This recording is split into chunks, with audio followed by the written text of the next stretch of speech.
Alhamdulillahirabbil alamin wassalatu wassalamu ala asrofil anbiya'i wal mursalin sayyidina wa maulana Muhammadin wa ala alihi wa sahbihi wa azwajihi wa zurriyyatihi wa ala baitihi ajma'in amma ba'd. Oke, alhamdulillah kawan-kawan sahabat-sahabat Institut Agama Islam Negeri Pontianak. Sebelumnya pada video kali ini saya memperkenalkan diri saya terlebih dahulu. Perkenalkan, nama saya Zainal dari kelas 2D Program Studi Pendidikan Agama Islam Institut Agama Islam Negeri Pontianak.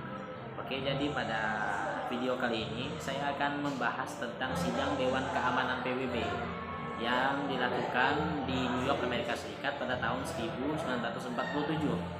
Kok kita membahas ini? Jadi sidang Dewan Keamanan Perserikatan Bangsa-Bangsa PBB ini dilaksanakan atau dilakukan disebabkan karena ada terjadinya agresi militer yang dilakukan negara Belanda kepada negara Kesatuan Republik Indonesia, karena mengetahui ketika itu setelah Indonesia memproklamirkan kemerdekaannya, maka negara Belanda mulai melakukan agresi militer yang mengatakan bahwasanya negara Indonesia ini dimerdekakan oleh Jepang.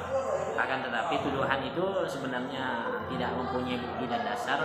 Sebenarnya maka dari itu di dalam sidang Dewan Keamanan Perserikatan Bangsa-Bangsa PBB, Indonesia mengirim 5 tokoh nasional yang mungkin kita pernah dengar 5 tokoh tersebut.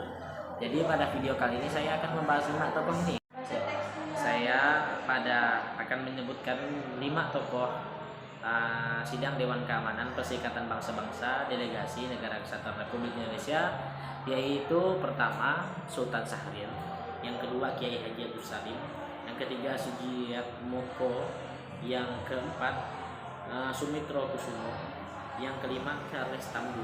Oke, kelima delegasi Indonesia ini mempunyai misi, yaitu mempertahankan kedaulatan, mempertahankan kehormatan negara Kesatuan Republik Indonesia di dunia internasional. Karena sidang Dewan Keamanan PBB ini bukan hanya dihadirkan 2 negara tersebut, akan tetapi mencakup dunia, karena Perserikatan Bangsa-Bangsa atau PBB itu sudah diakui sebagai salah satu mahkamah tertinggi yang ada di dunia. Dan hal-hal tersebut menjadikan Indonesia membawa 5 tokoh terbaiknya untuk membela kedaulatan negara Kesatuan Republik Indonesia. Oke, jadi di video ini saya akan menyebutkan tokoh pertama, yaitu Sultan Syahrir, yang dimana Sultan Syahrir ini semangatnya sangat tinggi memperjuangkan kemerdekaan Indonesia. Jadi pada saat itu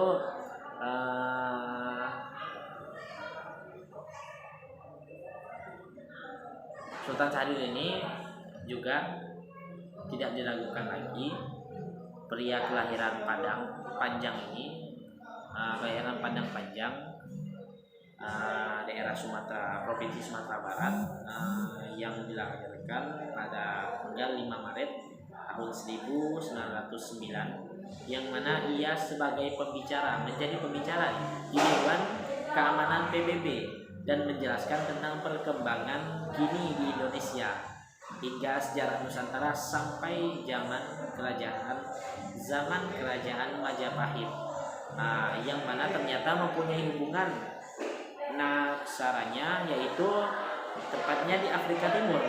Jadi Indonesia atau kerajaan Majapahit khususnya ya, mempunyai hubungan antara aksaranya di Afrika Timur, yang dimana Belanda membantah atas pelanggaran yang mereka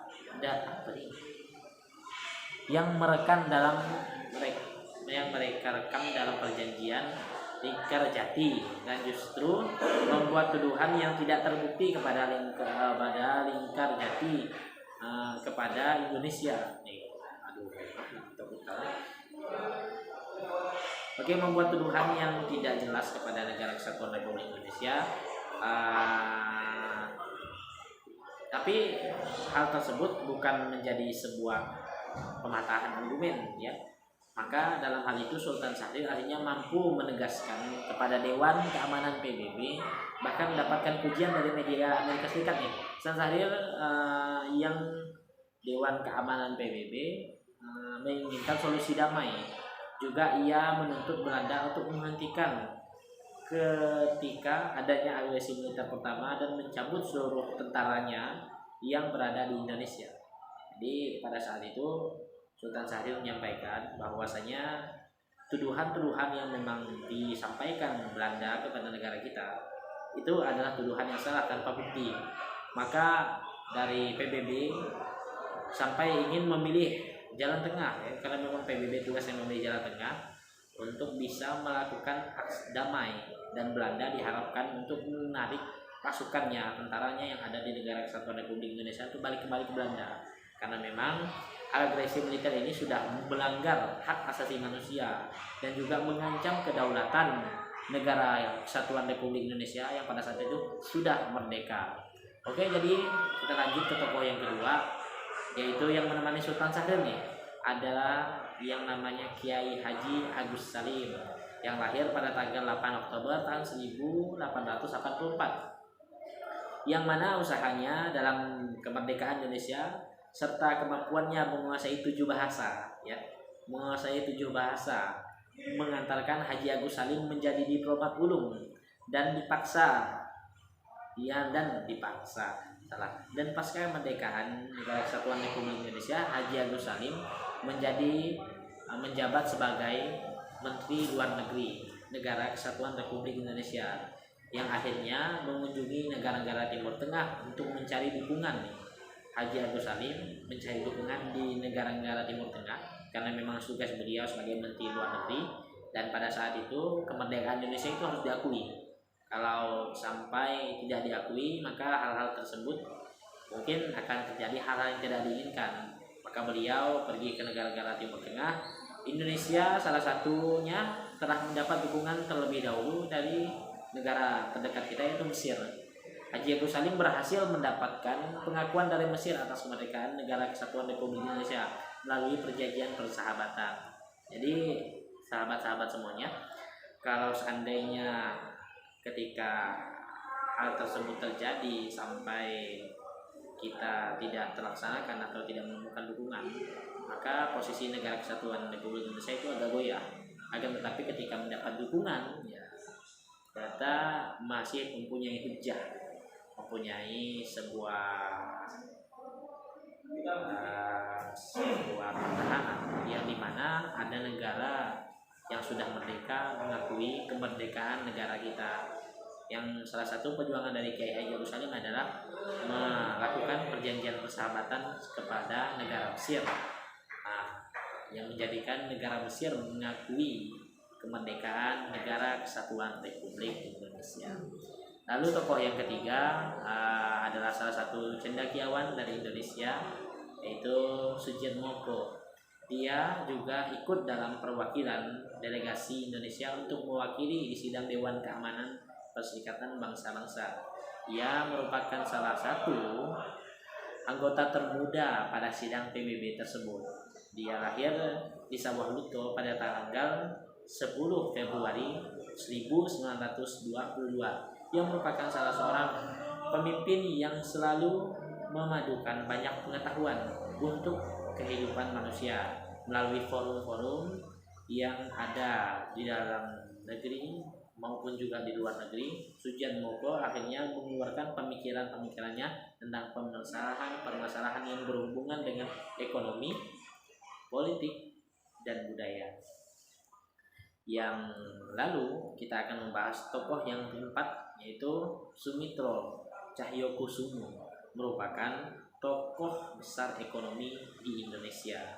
Ia berpendidikan di Belanda. Sekembalinya ia dari Belanda ke Indonesia, hanya dia diangkat sebagai staf Perdana Menteri Sultan Syahrir, yang mana dalam sidang Dewan Keamanan Perserikatan Bangsa-Bangsa pada tahun 1947, Sumitro mengusulkan untuk membentuk Komisi Pengawasan Perdamaian antara Indonesia dan Belanda.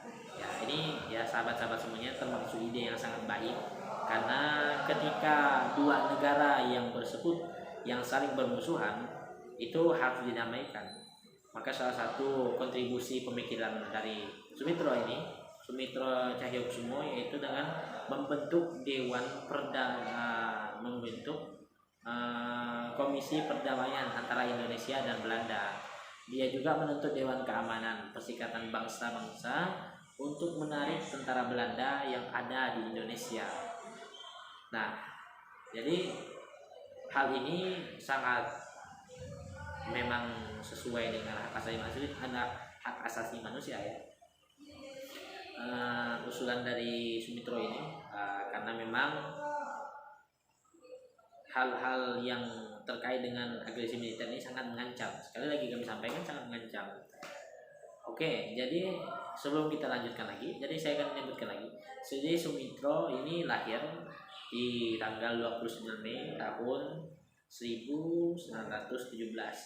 Ia memberikan banyak warisan jejak pemikiran bagi Indonesia, mana yang salah satunya pemikiran ini kita kenal dengan sistem ekonomi gerakan Banteng. Jadi sistem ekonomi gerakan Banteng ini adalah salah satu pencetusnya, yaitu adalah Sumitro Cahyokusumo.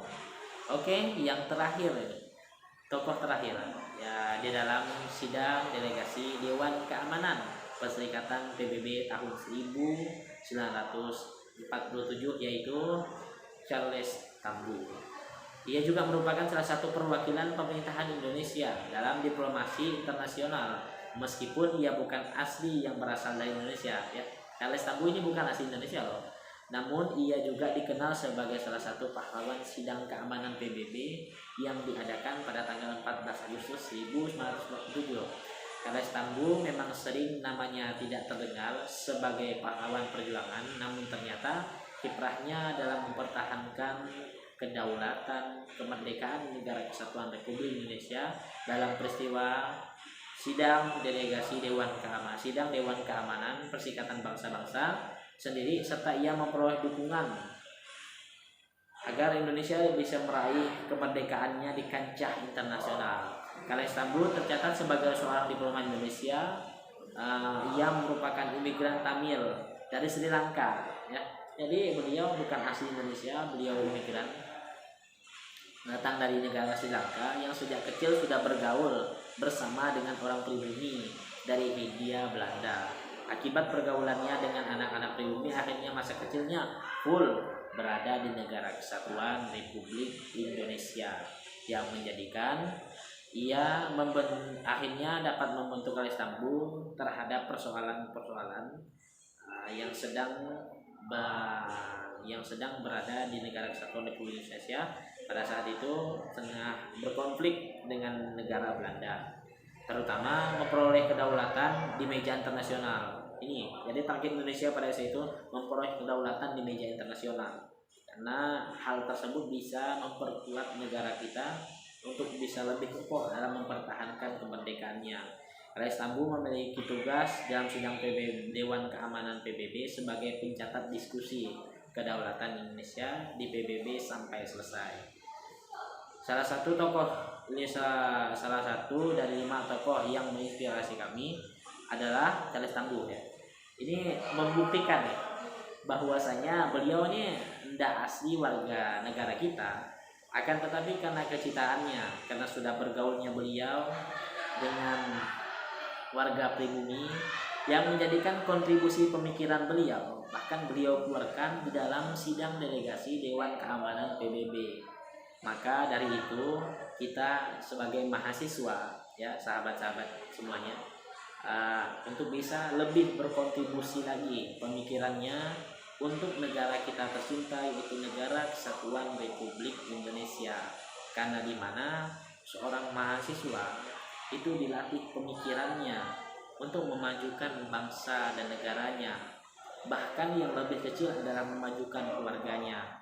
Ingat, ketika mahasiswa hari ini malas berpikir untuk bangsanya, jangan salahkan 5 tahun ke depannya banyak mahasiswa yang minim berpikir untuk bangsanya. Maka oleh sebab itu kita sebagai mahasiswa untuk senantiasa berkontribusi berpikir, karena berpikir mengkritik itu adalah hak yang memang wajar dan hak tersebut sudah kita susun bertahun-tahun di Negara Kesatuan Republik Indonesia. 5 tokoh ini mungkin semuanya bagi kami pribadi sudah menginspirasi kami, akan tetapi kita sebagai mahasiswa, kita membuka lembaran baru, kita buat sejarah baru bahwasanya mahasiswa tahun 2022 atau 2000 ke atas ini bisa juga berkontribusi besar di dalam pemikirannya, di dalam pendidikannya, hukumnya, ekonominya, dan lain sebagainya, yang menjadikan Indonesia sebagai negara yang terpampang, Indonesia sebagai negara yang kuat, Indonesia sebagai negara yang memang jelas kedaulatannya.